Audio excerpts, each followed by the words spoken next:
Hi, everyone. I'm Ashanti Blaize-Hopkins, the president of the Society of Professional Journalists.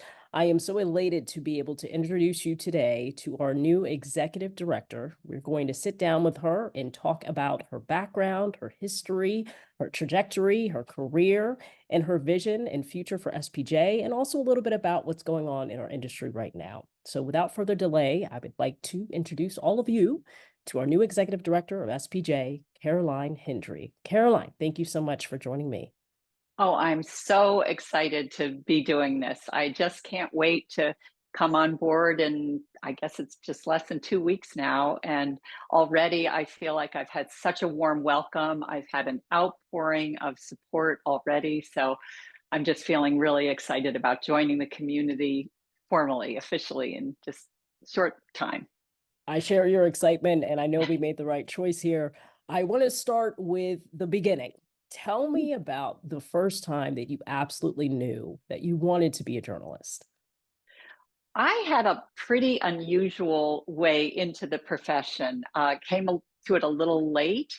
I did my last semester of college over in Paris, and I hadn't traveled that much as a kid. So once I got over there, I wasn't going home anytime soon. I traveled all over Europe, and when my Euro, ran out, I went through like Soviet bloc countries in that day and into the Middle East. I traveled in Turkey and Jordan and Syria and Egypt. And it just so happens I was climbing Mount Sinai on June 6th, 1982, when war broke out in Lebanon between Israel and PLO and others. And so I ended up getting a press pass. I ended up as the writing dispatches about the conflict all summer long from the Middle East to our local newspaper in my mother's hometown. They called me their special correspondent Oh in the my Middle goodness. East in this community newspaper. And believe me, I was no Tom Friedman covering. But that's how I got the journalism bug. My goodness. You would never think. A lot of people will say, "Oh, I went to college and I majored in journalism and that's how I got into the industry." And this is such a fascinating way to kind of ease into, or really, I guess, be thrown into the journalism industry. Tell me about once you kind of finish that trial by fire and you made it back to the States. What was your next step? What was your next stop in kind of Well, your career trajectory? Because it might not have been journalism. Maybe it was something else. no, it was journalism. That's really where I realized I want to be a journalist, but I didn't know how. I had no training in journalism. In college, I was a jock. I did 3 varsity sports, and I didn't work on the school newspaper. The closest I got to it was my roommate was editor in chief. But I realized this is what I want to do.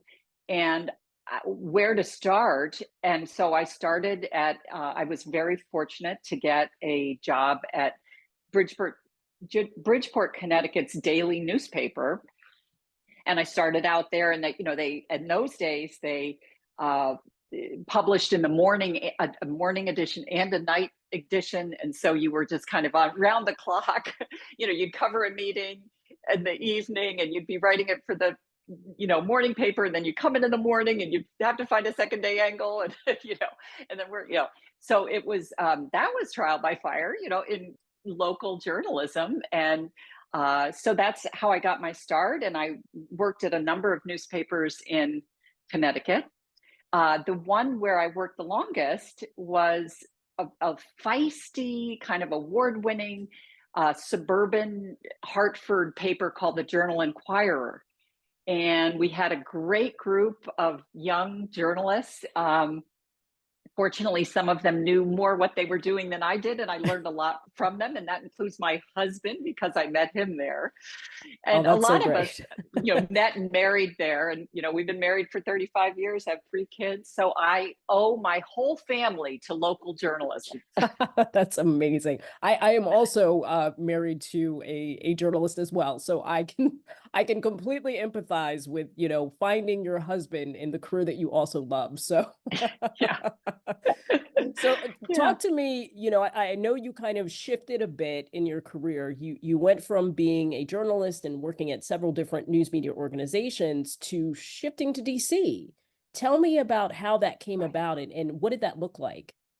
Well, the first time I came to DC was in the late 80s, and it was a big step for me. I had been covering a congresswoman from Connecticut whose uh, campaign I covered asked me to be her press secretary in DC. And so I took the plunge and went, and I had a fantastic opportunity, just experience. It was 18 months. I really found I loved covering national issues, but I also found I don't want to really work in politics. I'm desperate to get back to a newsroom. So, and then during that time, my husband and I got married, and we were very fortunate to both get a job as a reporter at the Bergen Record in New Jersey. So we moved back to New Jersey. Well, we hadn't lived in New Jersey, we were in Connecticut, but then we moved to New Jersey, and we wound up staying there for 7 years at the Bergen Record. I started out covering state education policy. I knew nothing about New Jersey, nothing about education policy, but I quickly learned. And then moved into editing. I was the team leader, a state assistant editor. And when our oldest child hit school age, it was like both of us are working as editors at night. That doesn't work anymore. How could I build on the education specialty I developed? And Education Week was a newspaper that I relied on as an education editor. Called a friend, hey, do they happen to have any? I was very lucky. They happened to have an opening for a senior urban education writer. And so I had the opportunity to go back from editing, which I love, to reporting, which I also love, but at the national level. So, and then I had a long career at EWA So or let's the EWA, sorry, the Education Week, and yes, then yeah. then EWA. But So, yeah, so that's tell how me we came back to DC. tell me about the transition from working, as a reporter for Education Week to this opportunity that you were able to get at Education Writers Association as their executive director. Right. Well, that was a fantastic opportunity. The previous executive director had been there 24 years. So even though I really loved Education Week and I was doing a job, I was managing editor, and I was very much involved in, our transition to digital first. So that was fascinating, and we were doing so much strategic planning, and I loved it. But I realized that opportunity wasn't going to come up again.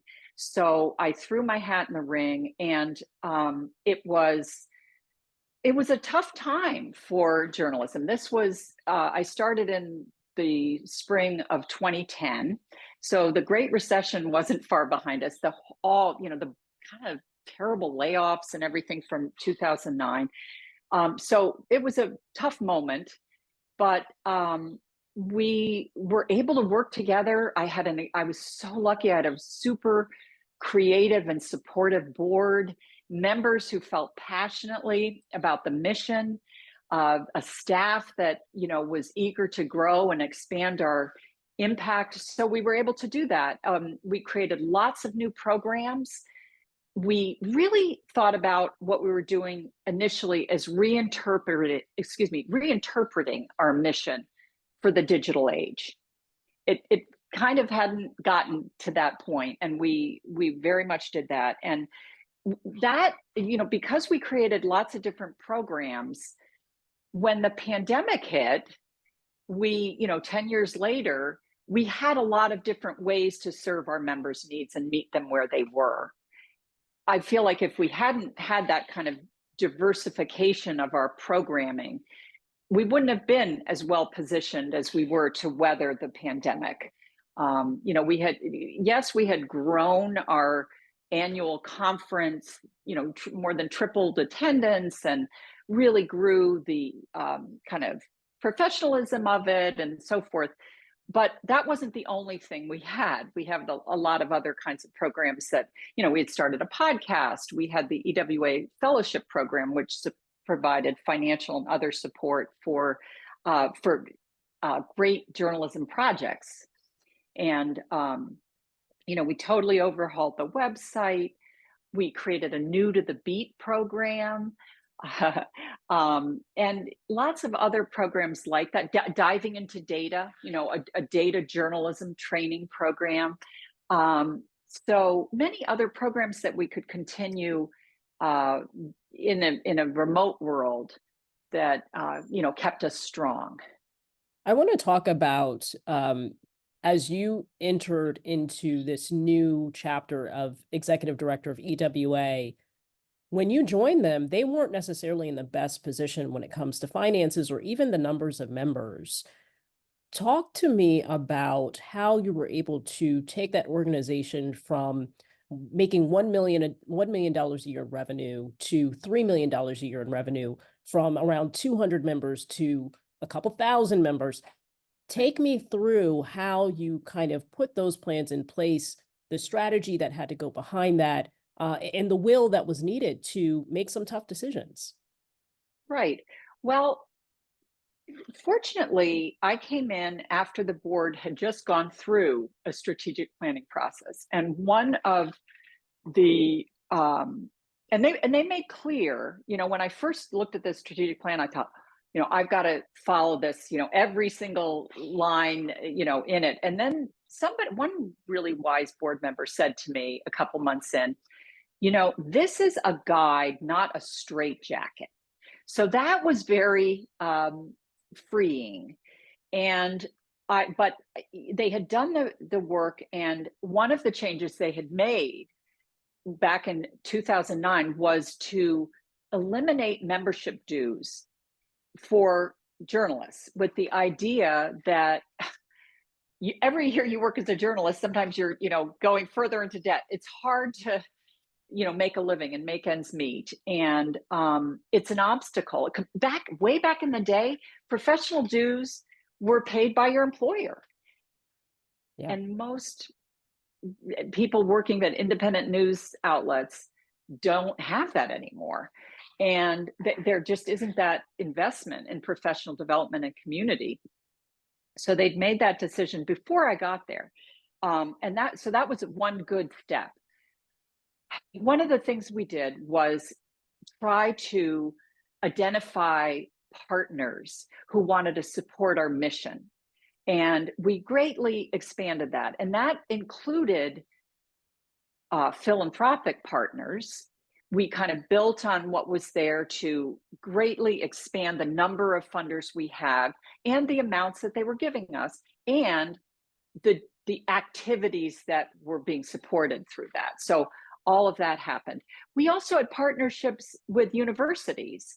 We had started out, when we started the conference, the annual conference was just not that many people were coming. They couldn't afford it. Mm-hmm. And so sounds familiar. They couldn't afford it. Yeah. So one of the things we really worked hard at was including in our grants from foundations scholarships for journalists to attend that covered their travel, covered their lodging, covered their registration. 3 separate things. And, we worked with our members and said, look, do you need a full scholarship? Do you need a partial scholarship? And, every year we would build that up. We would have more money for scholarships. We would make sure that we were working really hard to recruit. We worked really hard on an awards program too, to elevate it and make sure that we worked really hard to get everyone who was a finalist there in person. And that in and of itself was a really great way to make sure that we had really robust attendance. But we subsidized it, through our, development work. And we were just super lucky to have partners that understood the value, understood the realities of the industry. And just one other thing is, universities often served as the hosts of our events, and they saw the value. They provide, it made it easier for us to access their faculty experts. They were right on site. We we were able to develop relationships with their experts, with their and they often subsidized, underwrote the costs, that they did their own fundraising to support our presence on campus. So we we just got creative in finding ways to identify allies who would support our work. I feel like a lot of what you are talking about and the strategies that you're using or that you did use at EWA really are equity strategies, right? To making sure that the folks who need the most support, help, resources get what they need so that they can be a part of an organization that's going to help them as they move through the career, as they move through, the different areas of the stories that they're covering. And so, I think that was also something that was very poignant to our search committee when we were interviewing you, was hearing that kind of equity work being done, and not in a way that was, I'm going to check a box, but in a way that was more sustainable. So it's great to kind of hear those things. And I'm excited to see how that might translate to what we're doing at SPJ. Shifting to SPJ, I want to ask you, why did you decide to throw your name in the hat for this executive director position? Well, the mission really speaks to me. I will say that the I believe passionately in a free press as the cornerstone of democracy, of freedom. That's at the core of SPJ. I also am very concerned about the preservation and the perpetuation of our free press. So just at the very highest level, I deeply believe in the mission. I also, from what I've seen of the latest strategic framework, I feel like it's very compelling to me. I love that it's framed as every single one of the four pillars starts with the word we. That impressed me. We are champions for journalists. We are stewards of ethical journalism. We are fighters for the First Amendment. We are producers of journalism's future. Those we statements say a lot to me. They speak to me as evidence that SPJ really sees itself as a community, and that we are stronger together and greater than the sum of our parts. So just that at the highest level, I think the mission really means a lot to me. And the other important thing is, it kind of pains me to see that SPJ is been going through a rough patch. So if I can do something to build on the experience that I have and all the scars I bear from the work, if I can, translate that into helping SPJ move into the future, that's very exciting. That's very exciting for me. If you had to think about, some of your goals as you enter into this new position for the organization, for yourself, even for the industry, what does that look like? Well, I think SPJ's identity as the most broad-based journalism organization really opens the opportunity for us to build on the legacy of being that connective tissue in the journalism community, in the field. So I do think there's a great opportunity for us to exert leadership, and develop coalitions. So that's important. I also feel really strongly that journalists need all the advocates they can get. And so that's part of the thinking behind coalition building, that we need to identify other champions for journalists and again, exert leadership, find common ground, develop strategy. So when I think about my goals, I want to first and foremost make sure that we all feel that the current strategic framework is the right one. And if it isn't, do we need some tweaks? And if it is, then the activities that we're pursuing, which of the existing activities really advance our strategic priorities? And what do we need in the way of new activities, new programs, services, offerings, campaigns, efforts to fulfill the goals of the strategic priorities. So I think that's really important. I think that a very important goal, not to sugarcoat anything, is to identify new sources of revenue. And so we can expand our impact. It's all in the service of our mission. And I believe if we're very clear about the change we want to see, the impact that we want to make, I think that resources will come. And so my goal is to, stabilize our finances, strengthen our community, make sure that we are structured and staffed in a way that where we can realize our objectives. You mentioned the word impact, and it's one of my favorite words, to be honest with you. I always say I Yeah. don't take on any opportunities unless I feel like I can make an impact.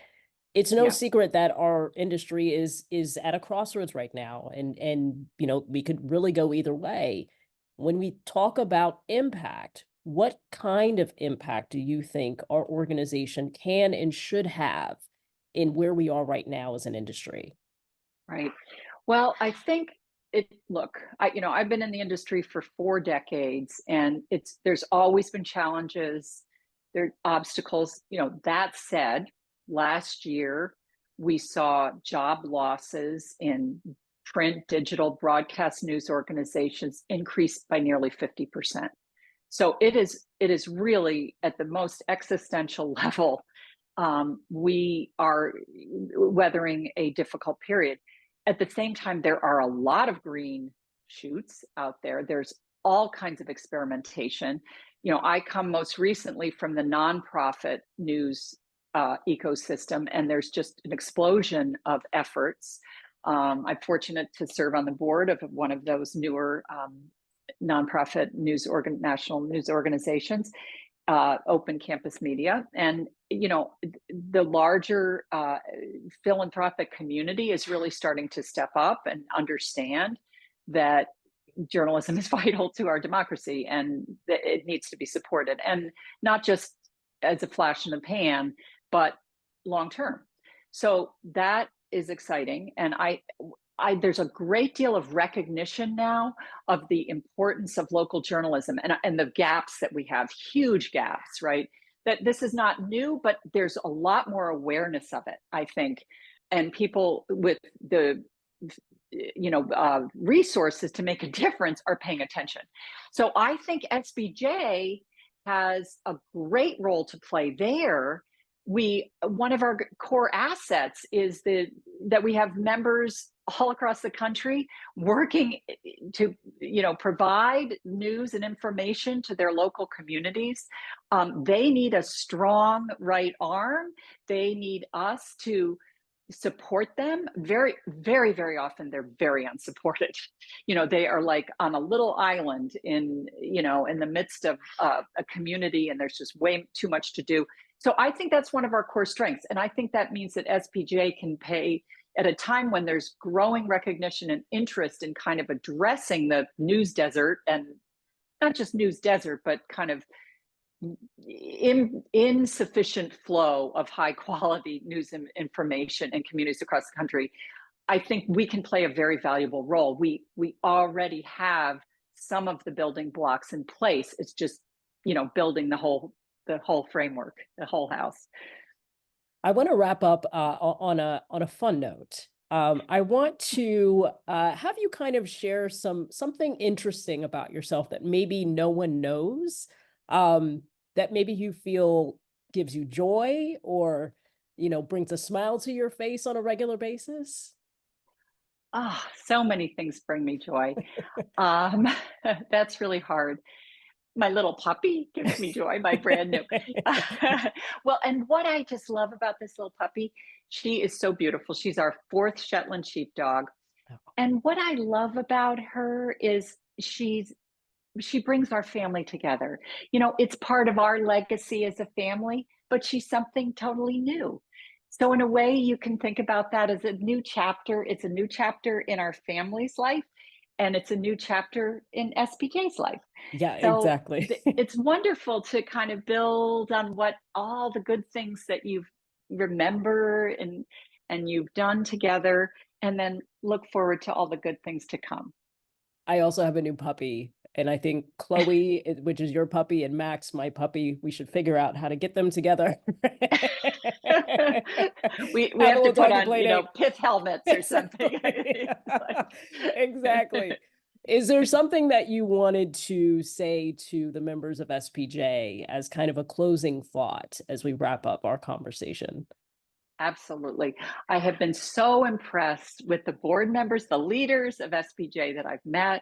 It's been really exciting. And I think they are a great reflection on the membership.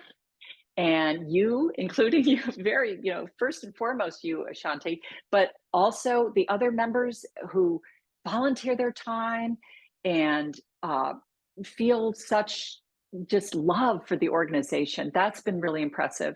And I really look forward to getting to know more and more members as time goes on, and taking your great ideas and trying to make them a reality.